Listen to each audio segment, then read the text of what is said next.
स्वागत है आप सभी का हमारे YouTube चैनल राज कहानी पर। आज हम आपको फिर से एक नई कहानी से रूबरू कराएंगे। आज की कहानी का नाम है बर्दाश्त। तो शुरू करते हैं हम हमारी इस कहानी को। अरे बड़ी बहू, तुम्हारी हिम्मत कैसे हुई छोटी बहू का हाथ पकड़ने की? आजकल तुम्हारी हरकतें देख रही हूँ। दिन भर दिन तुम कुछ ज्यादा ही उछल रही हो। अपनी औकात भूल गई हो क्या? दिमाग खराब हो गया है तुम्हारा?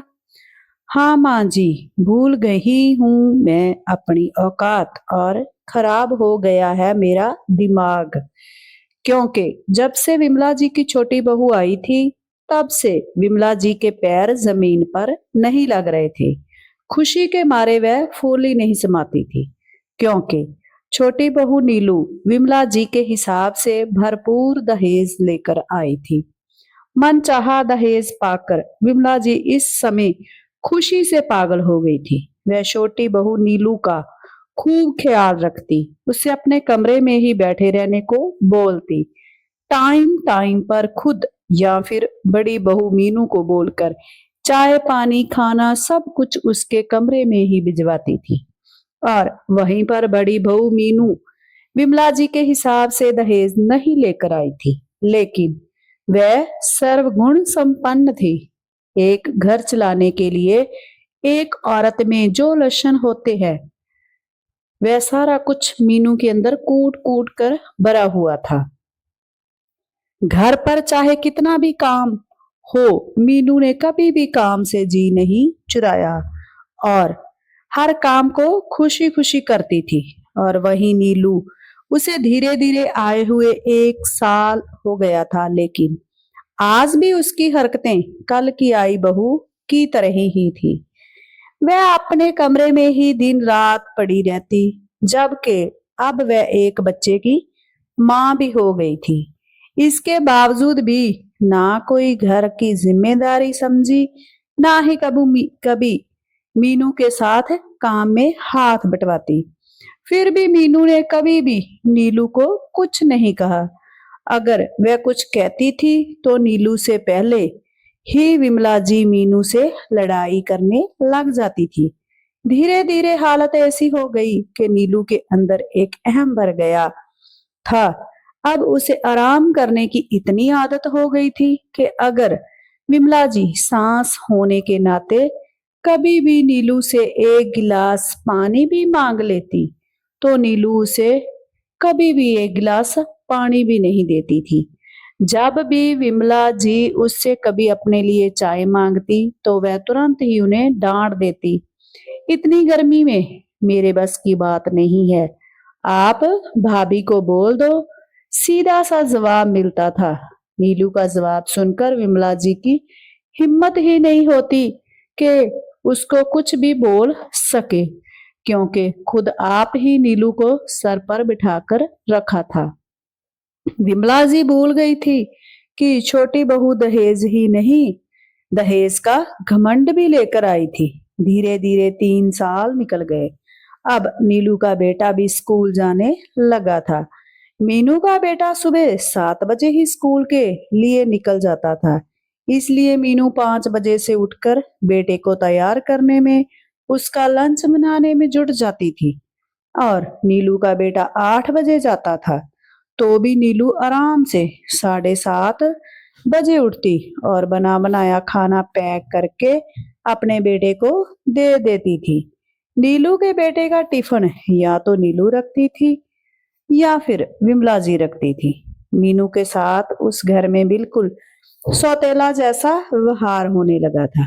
अगर नीलू कोई भी काम करने किचन में जाती, तो विमला जी तुरंत उसके पीछे पीछे उसका हाथ बटाने चली जाती, लेकिन वही मीनू दिन रात किचन में लगी रहती। फिर भी विमला जी को कोई फर्क नहीं पड़ता। देखने में ऐसा लगता था ही नहीं था कि मीनू विमला जी की बहू है। विमला जी का व्यवहार और नीलू के प्रति बढ़ता प्यार और अपनापन देखकर कहीं ना कहीं मीनू को भी तकलीफ होने लगी थी। आखिर वह कोई भगवान तो थी नहीं, वह भी एक आम इंसान थी। उन दोनों का व्यवहार देख धीरे धीरे उसके मन में भी उन दोनों के प्रति नफरत होने लगी। नीलू से ज्यादा गुस्सा तो उसे अपनी सास पर आता था कि किस तरह वह बात बात पर नीलू का पक्ष लेती, उसे कोई काम नहीं करनी देती। एक दिन अचानक गैस खत्म हो गया।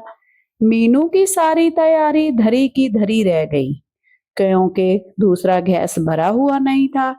अब मीनू अपने बेटे को स्कूल कैसे भेजें और वह बेटे का स्कूल छुड़वाना भी नहीं चाहती थी।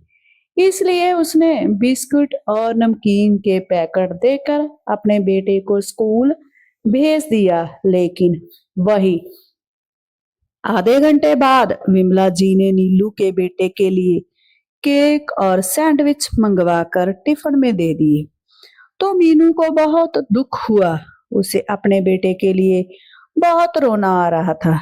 मीनू ने सोचा, अगर माँ जी यह सब मेरे साथ करती तो मैं बर्दाश्त भी कर लेती, लेकिन मेरे मासूम बच्चे के लिए भी उनके मन में ऐसी भावना है।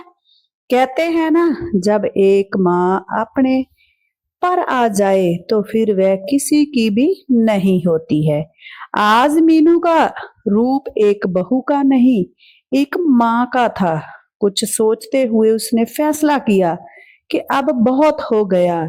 मैं रोज सुबह 5 बजे उठकर दोनों बच्चों की टिफिन तैयार करती हूँ और आज जब एक दिन गैस खत्म हो गई तो मेरे बच्चे के साथ इतना बड़ा भेदभाव। गुस्से में अगले दिन मीनू ने बस अपने बेटे के लिए ही टिफिन तैयार की और जैसे ही 7:30 बजे नीलू टिफिन लेने आई तो मीनू ने नीलू का हाथ पकड़ते हुए बोली, यह मेरे बेटे की टिफिन है। नीलू को गुस्सा आ गया और वह गुस्से में बोली, तो फिर मेरे बेटे की टिफिन कहाँ है? तब नीलू बोली, मुझे क्या पता तुम्हारे बेटे की टिफिन, तुम जानो, मुझे क्यों पूछ रही हो?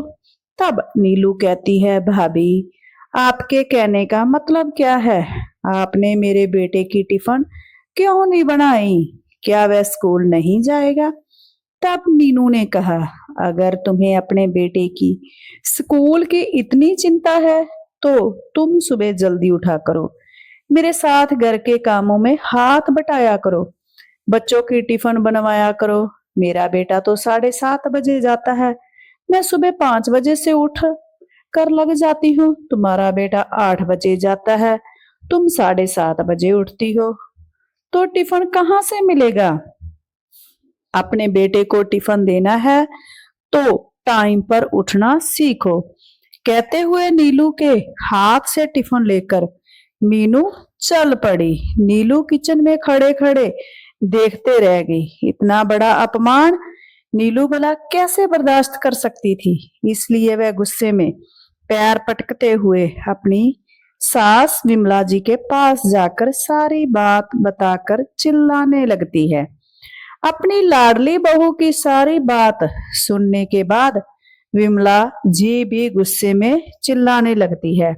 तब वह मीनू के पास आती है, बड़ी बहू, तुम्हारी हिम्मत कैसे हुई छोटी बहू का हाथ पकड़ने की? अपनी औकात भूल गई हो क्या? या फिर तुम्हारा दिमाग ठिकाने पर नहीं है जो बच्चों का टिफिन नहीं बनाया? हाँ माँ जी, मैं अपनी औकात भूल गई हूँ और खराब हो गया है मेरा दिमाग। क्यों बनाऊं मैं टिफिन बच्चों का? मैं सबके बच्चों का ठेका लिया हुआ है, उसका बच्चा है वह बनाए, मैं क्यों बनाऊं? और रही बात औकात की, तो मेरी जितनी औकात है मैं उतने में ही खुश हूँ। औकात आपकी ही कम थी जो आप दहेज के पीछे पड़ी हो। दहेज आपने लिया था, मैंने नहीं, इसलिए नखरे भी आप ही उठाओ, मैं क्यों उठाऊं? आज तो मैं बच्चों का टिफिन बंद किया है, कल से मैं एक टाइम का खाना भी बंद करूंगी। घर में पूरा परिवार है, 2 बहुएं हैं, एक टाइम का खाना मेरे जिम्मे में रहेगा और दूसरे टाइम का खाना मैं किसी भी कीमत पर नहीं बनाऊंगी। या तो आप बनाओ या फिर आपकी लाडली बहू बनाए। कहते हुए मीनू वहां से अपने कमरे में चली गई। आज मीनू का तेवर देखकर विमला जी के साथ साथ खुद नीलू भी डर गई थी। अगले दिन उसकी हिम्मत ना हुई कि मीनू के बने हुए खाने को वह अपने बच्चे के टिफिन में दे दे। इसलिए वह खुद ही मीनू के साथ ही उठती और उसके साथ उसके काम में हाथ बटाने लगी। और विमला जी को यह डर लगने लगा कि अगर मीनू गुस्सा होकर सारा काम ही करना छोड़ देगी तो सारा कुछ नीलू के ऊपर आ जाएगा और नीलू कुछ करने वाली नहीं है, जिसके चलते सारा काम उन्हें ही करना पड़ेगा। इसलिए उन्होंने भी चुप रहने में ही अपनी भलाई समझी। वैसे सही भी किया मीनू ने। दहेज जिसने लिया है नखरे भी वही उठाए। एक के लालच में दूसरा क्यों पिसे। तो दोस्तों, यदि आपको हमारी यह कहानी अच्छी लगी तो हमें कमेंट करके जरूर बताइए और हमारे चैनल को सब्सक्राइब, लाइक और शेयर जरूर करिए।